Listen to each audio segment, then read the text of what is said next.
எவ்வளவு சீக்கிரம் இந்த பிரச்சனையை கண்டுபிடிக்கிறோமோ அவ்வளோ நல்லது. ஆட்டிசத்தை பத்தி தான் சொல்றேன். 3 மாசம் ஆயிருச்சு, உங்களுக்கு கண்ணுக்கு கண் கான்டாக்ட் பண்ணி பார்க்க மாட்டேங்குது. நீங்க பாத்தீங்கன்னா அம்மா குழந்தைய பார்த்தாங்கன்னா குழந்தை அம்மாவை கான்டாக்ட் பண்ணவே மாட்டேங்குது. கண்டினியூஸா கன்சிஸ்டண்டா அம்மாவுடைய ஐய பார்க்க மாட்டேங்குது. நாம சிரிச்சோம்னா பதிலுக்கு சிரிக்க மாட்டேங்குது. 6 மாசத்துல ஒரு சவுண்டு கூட எழுப்ப மாட்டேங்குது. 6 மாசம் ஆயிருச்சு. யூஸ்வலி 6 மாசத்துக்குள்ள என்ன பண்ணும், ஊ ஆ ஏதாவது ஒரு சவுண்ட், இதை கூயிங் சவுண்ட்ஸ்னு சொல்லுவோம், அதை எழுப்பணும். ஆனா எழுப்ப மாட்டேங்குது.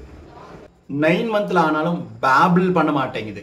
2 எழுத்துக்களை கூட்டி தாத்தா பாப்பா மாமா இந்த மாதிரி ராகம் போட்டு பாடுறது இதெல்லாம் எதுவுமே பண்ண மாட்டேங்குது. 9 மாசத்துல தன்னோட பேர் என்னன்னு குழந்தைக்கு தெரிய ஆரம்பிச்சிடணும். பேர் கூப்பிட்டா திரும்பி பார்க்கணும். ஆனா அது திரும்பி பார்க்கலன்னா ஆட்டிசம் இருக்க வாய்ப்பு இருக்கு. அது மட்டும் இல்லாம 9 மாசத்துல பை பை சொல்லணும், டாடா சொல்லணும், ஜெஸ்டர்ஸ்ல மனிதர்களோட இன்டராக்ட் பண்ணணும்.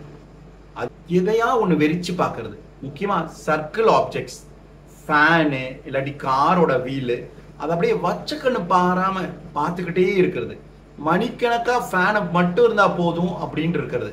அந்நேரம் நீங்க கூப்பிட்டா கூட, நீங்க விளையாண்டா கூட உங்ககிட்ட இன்ட்ரெஸ்ட் காமிக்காம இன்அனிமேட் ஆப்ஜெக்ட்ஸ், உயிரற்ற பொருட்கள், ஜட பொருட்கள் மேல பர்சிஸ்டண்டா ஐ வச்சு பார்த்துக்கிட்டே இருக்கிறது.